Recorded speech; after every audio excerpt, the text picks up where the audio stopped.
할렐루야. 할렐루야. 오늘 주일 2부 예배에 오신 여러분 모두를 주의 이름으로 축복합니다. 여러분의 영혼이 잘 된 것처럼 늘 범사가 잘 되고 손대하는 모든 일들이 형통한 은혜가 있기를 축복합니다. 지난주 복설에 이어서 이번 한 주는 비상계엄으로 연말 전국이 마치 풍전등화처럼 위태했습니다. 온 나라가 사상과 이념으로 양분되어 있고 서로를 못 잡아먹어서 안달이 나 있어요. 남과 북은 총칼을 겨누면서 대치하고 있는데 국민의 생활은 안중에도 없고 정치인들은 정권 다툼을 위해서 죽고 죽이는 일만을 이어가고 있습니다. 계엄과 탄핵, 촛불과 태극기, 극과 극으로 치닫는 모습이에요. 저는 이 상황에서 2002년 월드컵이 그립습니다.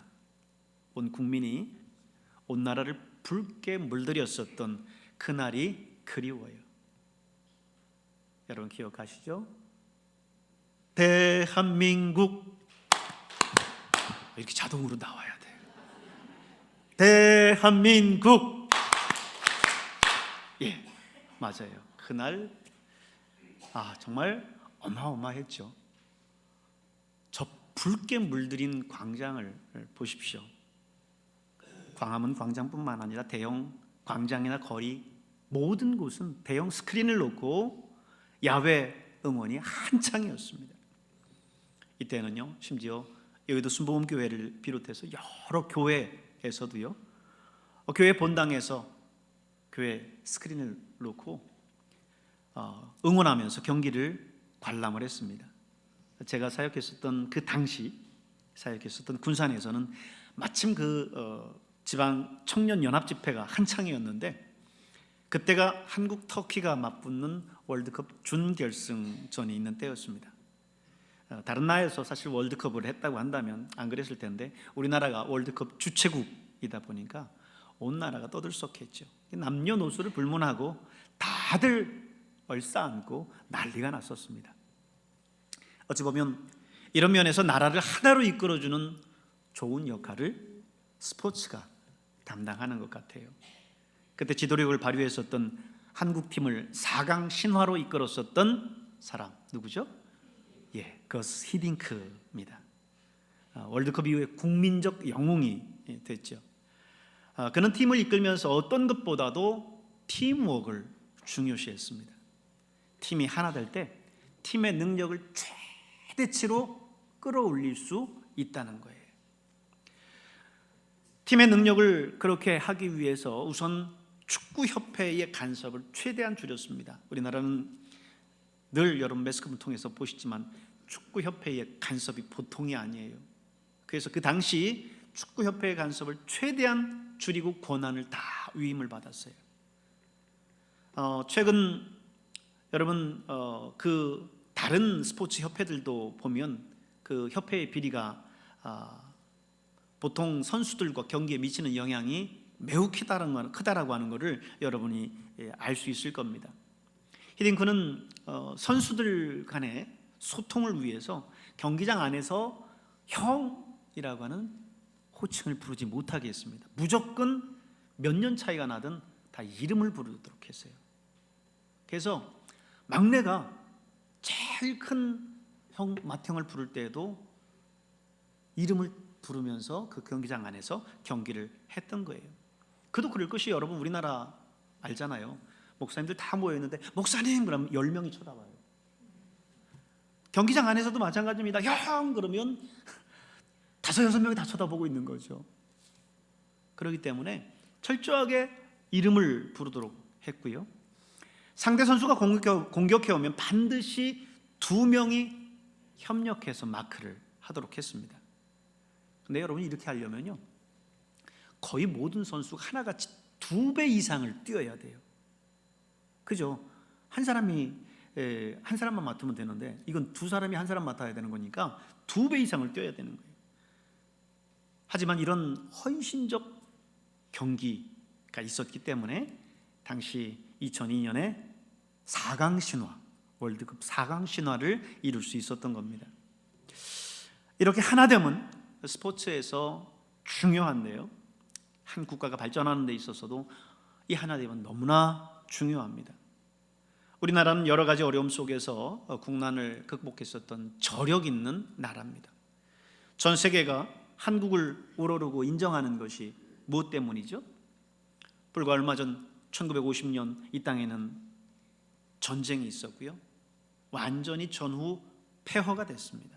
그런데 그런 나라가 세계 10대 경제 대국으로 일어서고 국방 5, 6위를 하고 한류와 K-팝 이런 문화들이 전 세계를 휩쓸고 있어요. 한때 IMF라고 하는 글로벌 세계 경제 위기를 맞았었는데 전 국민이 집에 있는 금이란 금은 다 모아가지고 단시일에 이걸 극복했어요. 전 세계가 깜짝 놀랐습니다. 어떻게 이게 가능하냐라고 하는 거죠. 과거 역사를 돌아보면 숱한 외세의 침략 속에서 온 백성들이 하나 돼서 임진왜란, 병자호란 이런 외세의 침입들을 잘 극복해 냈었습니다. 여러분, 교회도 그렇습니다. 교회가 이 세상의 빛이 되고 이 어두운 세상을 밝히려면 교회가 온전히 하나 될 때 가능한 줄로 믿습니다. 오늘 에베소서는요, 그 교회의 하나됨을 강조하고 있어요. 에베소서는 성경의 다른 어떤 책들보다도 교회론을 체계적으로 잘 설명한 책입니다. 에베소서가 교회론을 설명하는 데 있어서 세 가지 비유를 들거든요. 제가 이 세 비유를 주제로 해서 시리즈로 설교를 한 적이 있었는데요, 첫째는 성전으로 비유된 교회입니다. 두 번째는 몸으로 비유된 교회예요. 세 번째는 아내로 비유된 교회입니다. 그런데 이 세 가지 비유의 가장 핵심적이고 공통적인 것은 뭐냐? 하나됨이에요. 하나됨. 첫 번째 성전으로 비유된 교회는요, 에베소서 2장 20절에서 24절에 22절에 있는 말씀인데요, 우리 같이 한번 읽어볼까요? 시작. 너희는 사도들과 선지자들의 터 위에 세우심을 입은 자라. 그리스도 예수께서 친히 모퉁이 돌이 되셨느니라. 그의 안에서 건물마다 서로 연결하여 주 안에서 성전이 되어가고 너희도 성령 안에서 하나님이 거하실 처소가 되기 위하여 그리스도 예수 안에서 함께 지어져 가느니라. 아멘. 교회를 비유하면서 성전에 비유했다라고 하는 거예요. 성전 건물을 지을 때 모퉁이 돌을 큼지막한 걸 딱 세워두고요, 그걸 이제 중심으로 해서 이제 벽돌을 쌓아서 벽을 만드는 거예요. 성경은 이 모퉁이 돌을 예수 그리스도라고 말씀합니다. 벽과 벽이, 벽돌과 벽돌이 이어질 수 있는 그 역할을 하는 중심축, 그분이 바로 예수 그리스도라는 거죠. 교회의 중심은 예수님인 줄로 믿습니다. 오늘 저와 여러분은 뭐겠어요? 그 벽돌을 하나 쌓아나가는 거잖아요. 우리 교회도 사실은 이제 각 벽들이 조적으로 되어져 있어요. 조적 구조라고 하잖아요. 벽돌을 하나하나 쌓아서 만든 건물을 조적이라고 합니다. 근데 오늘 이 건물은 하나하나 벽돌이 자기의 자리 속에서 있을 때 벽을 이루고 건물을 이룰 수 있는 거예요. 근데 어느 순간 벽돌이 하나씩 빠진다고 생각해 보세요. 한두 개 빠지는 거, 뭐 벽돌, 이 많은 벽돌 가운데 한두 개 빠지는 게 뭐 대수냐 하겠지만, 빠진 그 자리는 다른 벽돌이 우수수 무너지기 시작합니다. 급기야 벽 전체가 무너지는 거예요. 여러분, 교회는 그와 같다는 거죠. 여러분 스스로 생각할 때 이 많은 사람들 가운데 나 한 사람 빠지는 거 뭐 큰 문제냐, 대수냐, 이렇게 생각할 수 있을 거예요. 그러나 나 한 사람이 빠짐으로 인해서 다른 사람이 그 일들을 이제 담당해 나가야 되고 거기에 부하가 걸리기 시작하는 거예요. 벽돌이 쌓여져 있는 그 자리에 옆에 있는 다른 벽돌이 이제 부하가 걸리니까 견디지 못하고 그 벽돌들로 하나씩 무너져 내리는 겁니다. 여러분이 이 교회 속에서 어떤 역할을 맡고 있든 간에 여러분이 맡은 그 역할들에 최선을 다하고 묵묵히 그 일들을 해나갈 때, 그때 바로 교회가 건강한 교회로 세워져 나간다는 것을 여러분 기억할 수 있길 바랍니다. 두 번째 비유는요, 몸으로 비유된 교회인데요, 에베소서 4장 15절 16절 말씀입니다. 같이 한번 또 읽어볼까요? 시작. 오직 사랑 안에서 참된 것을 하여 범사에 그에게까지 자랄지라. 그는 머리니 곧 그리스도라. 그에게서 온몸이 각 마디를 통하여 도움을 받음으로 연결되고 결합되어 각 지체의 분량대로 역사하여 그 몸을 자라게 하며 사랑 안에서 스스로 세우느니라. 아멘. 여기서 교회를 지금 그리스도의 몸으로 비유하고 있다라고 그랬어요. 우리가 보통 기도할 때 주님의 몸된 교회를 붙들어 주십시오. 기도할 때 몸된 교회라고 하는 게 뭐예요? 예수님이 교회의 머리라고 하는 거예요. 그리고 교회는 예수님의 몸이라고 하는 거죠. 그렇다면 여러분, 우리는 뭘까요? 이 몸에 있는 각 지체인 거예요. 각 지체. 예수님이 머리라고 한다면 그 교회는 예수님의 말씀에 따라서 일사불란하게 가야 될 거예요. 그렇지 않다면 몸은 마치 지체장애처럼 머릿속에 생각하는 것과 몸의 움직임이 각각 따로 놀게 될 겁니다. 교회는 주의 말씀에 따라서 예수님이 주인이 되어서 가야 될 줄로 믿습니다. 그리고 우리가 각자의 몸의 지체라고 한다면 각 지체는 자신에게 주어져 있는 그 일들이 있어요. 다리는 다리대로의 역할이 있고, 팔은 팔대로의 역할이 있고, 눈은 눈대로, 귀는 귀대로의 역할이 다 각각 따로 있습니다. 다리가 어느 날 내가 이 무거운 몸을 왜 나 혼자 이거를 다 지고 가야 되냐고 불평하고 불만하면서 파업을 했어요.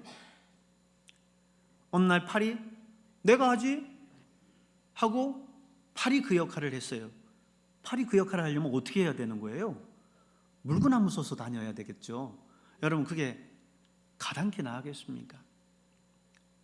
우리 몸이 정상적인 기능을 하려면 눈은 눈대로, 입은 입대로, 팔은 팔대로, 다리는 다리대로 자기에게 주어져 있는 일들을, 그게 때로 힘들고 어렵고 매일 나는 왜 이 일만 해야 되냐 할 수 있지만, 그 일에 최선을 다하고 묵묵히 그 일들을 감당해 나갈 때 몸이 제 역할들을 할 수 있는 거예요.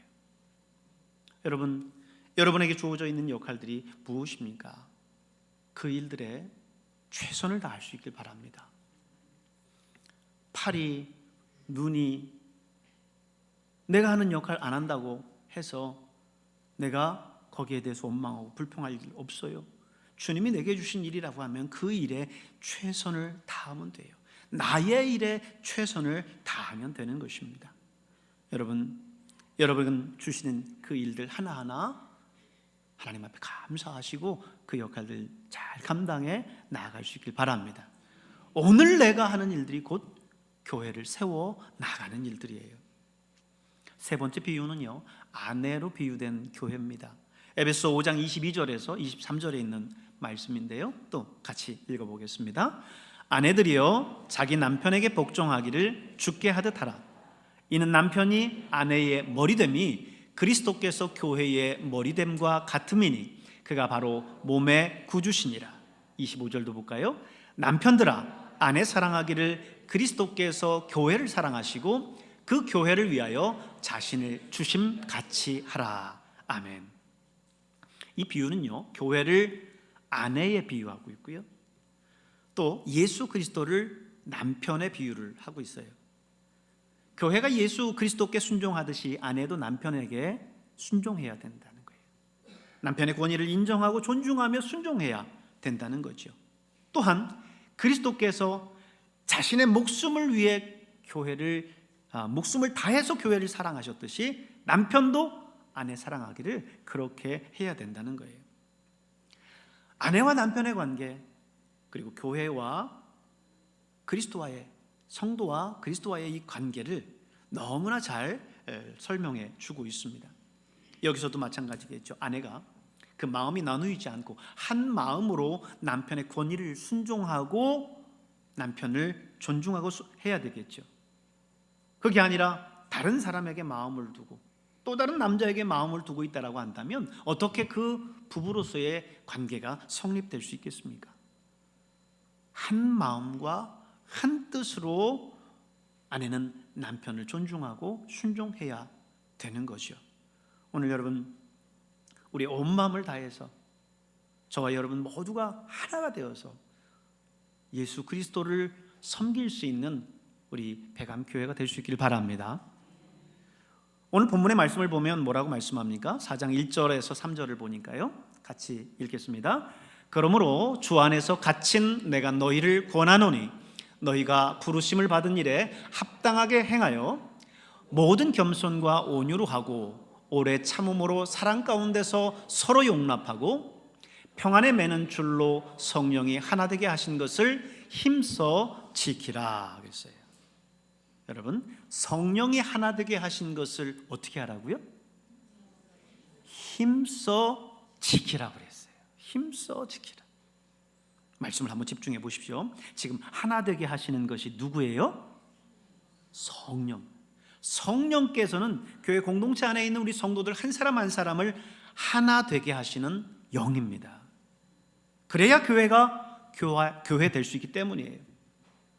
여러분, 왜 성령께서 성도들 한 사람 한 사람을 하나 되게 하시죠? 그게 바로 하나님의 속성이에요. 하나님의 속성 가운데 여러분 삼위일체라는 말씀 들어보셨죠? 세 위격의 하나님이 한 분 하나님이다 라고 하는 표현이에요. 성부 하나님, 성자 하나님, 성령 하나님 세 분이 계신데 이 세 분은 한 분 하나님이시다 그래요. 처음 예수 믿는 사람들은 그래요. 아이고, 조금 전에 세 분이라고 하더니 어떻게 그게 또 한 분이 됩니까? 그게 가능합니까? 라고 질문을 던지죠. 그런데 여러분, 그렇기 때문에 하나님이신 거예요. 우리 인간의 이성 안에 다 이해되는 분이고 우리 인간의 이성 안에 갇혀있는 하나님이라고 한다면 이미 하나님일 수가 없는 거죠. 하나님이시기 때문에 우리의 인간의 이성을 초월하는 거예요. 우리가 생각하는 것 그 이상을 넘어서는 겁니다. 여러분 믿으십니까? 세 분이신 하나님이 한 분 하나님이 되시는, 그게 바로 하나님의 신비 삼위일체입니다. 성령은 그렇게 하나 되게 하시는 영이에요. 여러분, 오늘 저와 여러분이 주 안에서 하나 될 수 있길 바랍니다. 여러분 옆에 있는 다른 형제와 자매 그리고 집사님, 권사님, 장로님이 주 안에서 여러분 성령의 하나 되게 하심에 순종해서 하나 되실 수 있길 바랍니다. 왜 우리가 그렇게 하나 돼야 되느냐? 4절에서 6절의 말씀 볼까요? 같이 읽겠습니다. 몸이 하나요 성령도 한 분이시니 이와 같이 너희가 부르심의 한 소망 안에서 부르심을 받았느니라. 주도 한 분이시요 믿음도 하나요 세례도 하나요 하나님도 한 분이시니 곧 만유의 아버지시라. 만유 위에 계시고 만유를 통일하시고 만유 가운데 계시도다. 아멘. 여러분, 이렇게 성령은 하나 되게 하시는 영이에요. 몸이 하나고 성령도 하나고 한 소망 안에서 부르심을 받았고 주도 한 분이고 믿음도 하나고 세례도 하나고 하나님도 한 분이시라는 거예요. 그러기에 성령은요 오늘 우리 교회 공동체가 하나가 되기를 원하십니다. 그리고 성령은 끊임없이 우리 가운데 오셔서 우리를 하나 되게 하시려고 하세요. 근데요, 성령이 하나 되게 하는 영이라고 한다면 반대로 교회를 하나 되지 못하게 하는 존재가 있겠죠. 그게 누구겠습니까? 사단이에요. 어떻게든 교회를 나누고 분리케 하는 영입니다. 사단은 성도들의 마음을 나누게 하고요, 불평하고 불만하고 교회를 혼란스럽게 만들어요. 성령은 우리에게 감사하게 하고 찬양하게 하고 사랑하게 하고 기뻐하게 하는데 사단은 끊임없이 우리에게 원망하게 하고 불평하게 하고 시기하게 하고 저주하게 합니다. 근본적으로 하나님의 영과는 반대로 역사해요. 빛과 어둠이 반대이듯이 성령의 역사와 사단의 역사는 근본적으로 이렇게 반대입니다. 그러므로 여러분, 이 사단의 역사를 잘 분별할 수 있기를 바랍니다. 그렇지 않으면요, 우리는 금방 현혹돼서 넘어가요. 에덴 동산의 아담을, 하와를 보십시오. 그는 늘 하나님과 함께 대면하면서 교제했었던 친밀한 관계 속에 있었어요. 그런데 뱀이 와서 말로 그들을 현혹하니까 금세 넘어가죠. 하물며 여러분, 우리겠습니까? 하나님의 말씀 속에서 하루하루 동행하는 우리가 아니라 때로는 주일 말씀 이 하나 가지고 한 주를 근근히 살아가는 사람들이 태반인데, 사단이 와서 우리의 마음을 현혹하며 속삭일 때 넘어가지 않겠습니까? 그렇기 때문에 여러분, 깨어있길 바랍니다. 잘 분별하실 수 있길 바랍니다. 그렇다면 우리 교회 공동체가 하나가 되려면 어떻게 해야 될까요?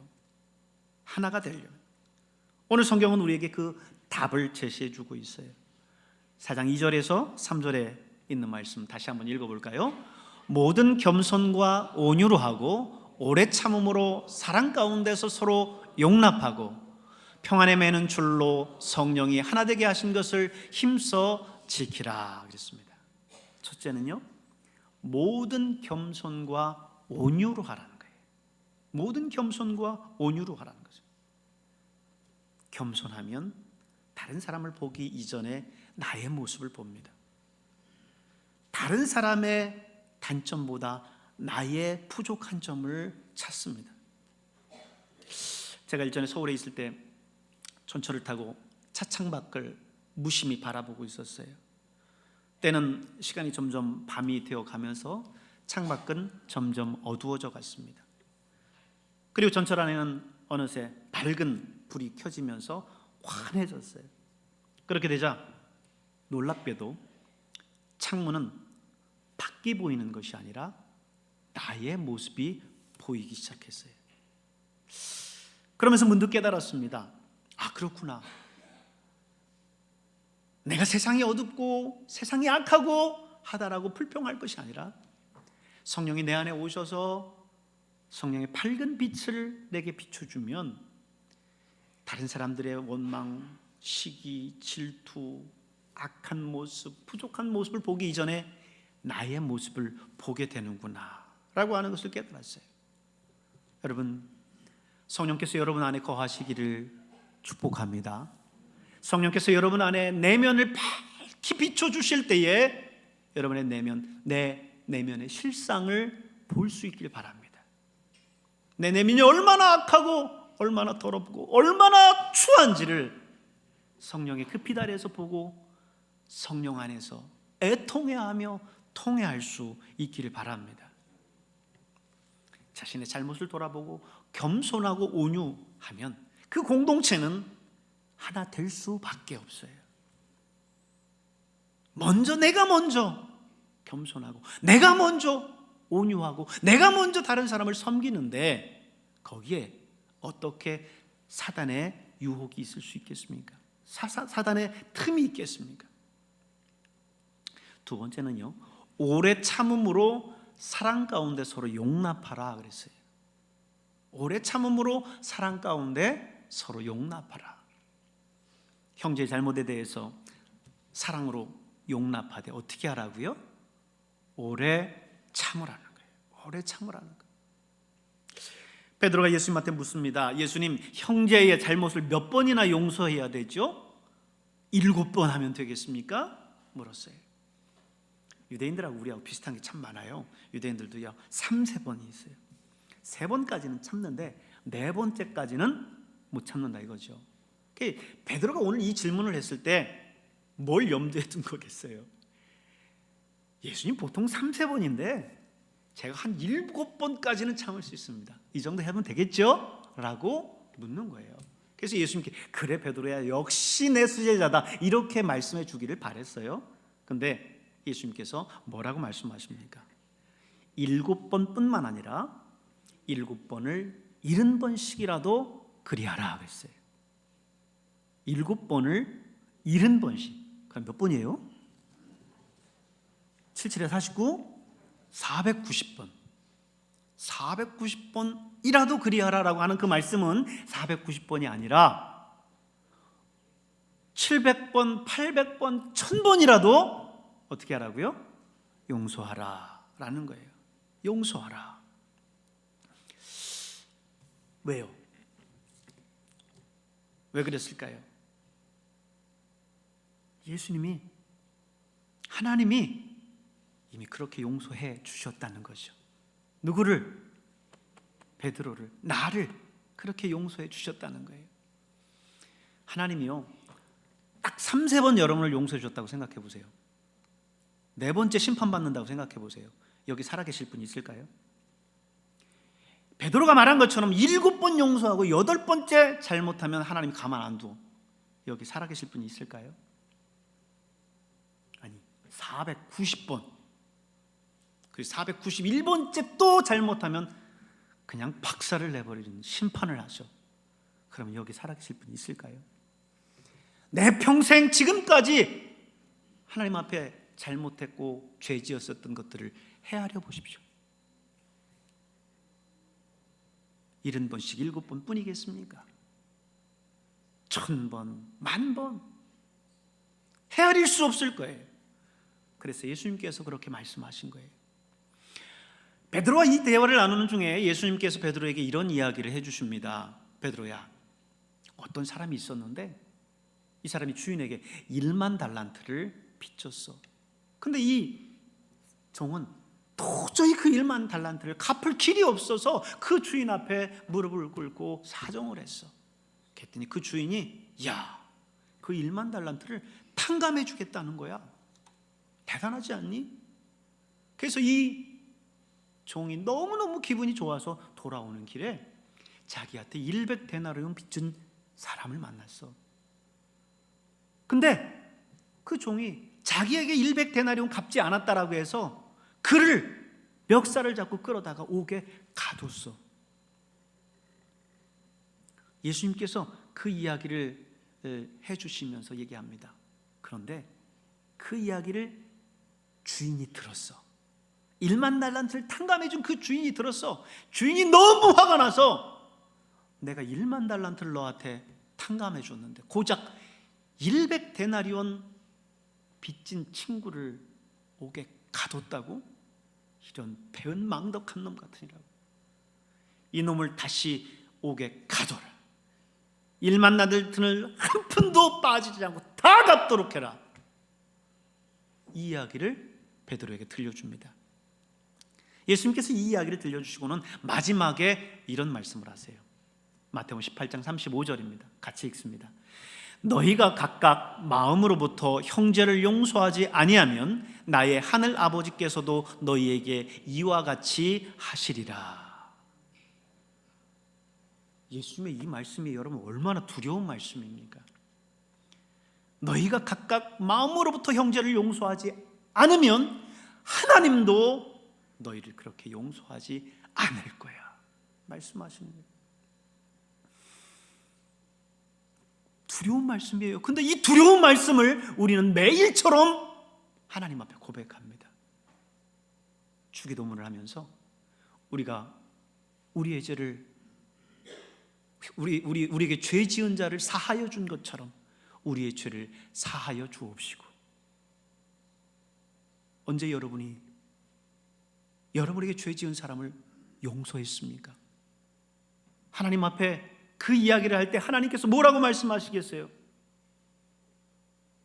네가 용서하지 않은 것처럼 나도 너를 용서하지 않겠다. 이렇게 말씀하시지 않겠습니까? 그렇기 때문에 여러분 매일처럼 우리가 고백하는 주기도문은 두렵고 떨림으로 해야 되는 고백이에요. 여러분 오래 참음으로 사랑 가운데 서로 용납할 수 있길 바랍니다. 그럴 때 교회 공동체는 하나 될 수 있는 거예요. 불평과 원망과 저주는 나를 망하게 하는 거고요, 공동체 전체를 병들고 망하게 하는 거예요. 셋째는요, 하나됨을 힘써 지키라 그랬어요. 하나됨을 힘써 지키라. 평안에 매는 줄로 성령이 하나 되게 하신 것을 힘써 지키라 그럽니다. 여러분, 하나 되는 건요, 그냥 하나 되는 게 아닙니다. 하나 되는 건요, 오늘 본문 말씀대로 힘써 지켜야 되는 거예요. 왜요? 사단이 끊임없이 우리를 공격하고 우리를 넘어뜨리려고 합니다. 지금 우리 주변에는 매번 뉴스를 통해서 접하지만 러시아와 우크라이나의 전쟁이 있죠. 시리아 내전이 있죠. 이스라엘과 하마스의 전쟁이 있죠. 수많은 로켓과 미사일이 왔다 갔다 하고 서로 죽이고 죽고 하는 일들이 계속해서 이루어집니다.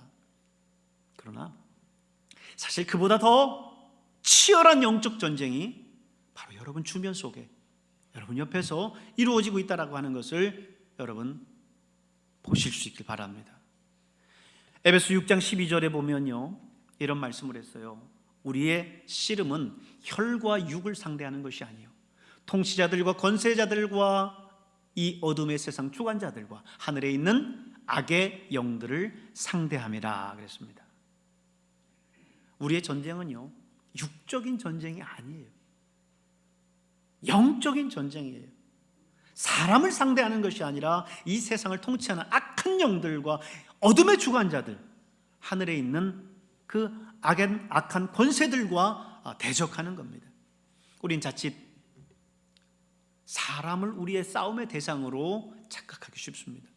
그러나 우리가 싸워야 할 대상은 그들이 아니고 그 상황 속에서 그 사람과 사람 사이에서 이간하고 불리게 하는 그 사단을 보고 그 사단을 대적해야 되는 거예요. 그 사단과 마귀와 싸워야 되는 겁니다. 예수님께서 십자가의 길을 가셔야 된다고 말씀하니까 이번에도 베드로가 그 앞을 딱 가로막습니다. 예수님, 안 됩니다. 절대 그럴 수 없습니다. 그런 일이 절대 주님 앞에 이루어지지 않을 것입니다. 얘기합니다. 인간적인 의로움, 의리 속에서 베드로가 그렇게 얘기했겠죠.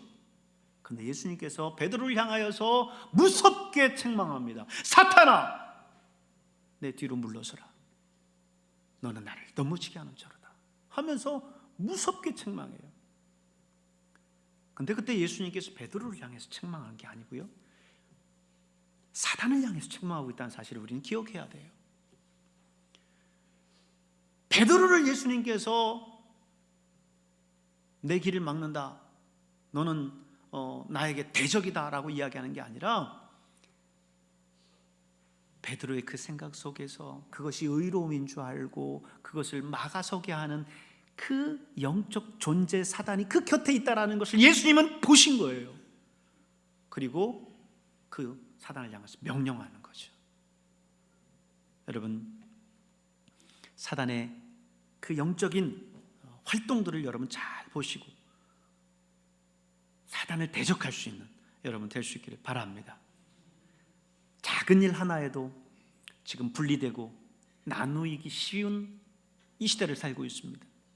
특별히 정치적인 입장들 하나하나를 가지고도 서로 나누이고 갈라서고 싸우기 쉬워요. 시국이 혼란하면 혼란할수록, 어지러우면 어지러울수록 더 그렇습니다. 그러므로 여러분, 교회의 하나됨을 힘써 지키시길 바랍니다. 주님이 핏값으로 사신 교회예요. 십자가에서 자신의 모든 물과 피를 다 쏟고 그 대가를 치르고 사신 주님의 몸 교회입니다. 이 교회의 하나됨을 힘써 지켜나가는, 대가를 치르면서 지켜나가는 저와 여러분 될 수 있기를 주님의 이름으로 축원합니다. 기도하겠습니다. 은혜로우신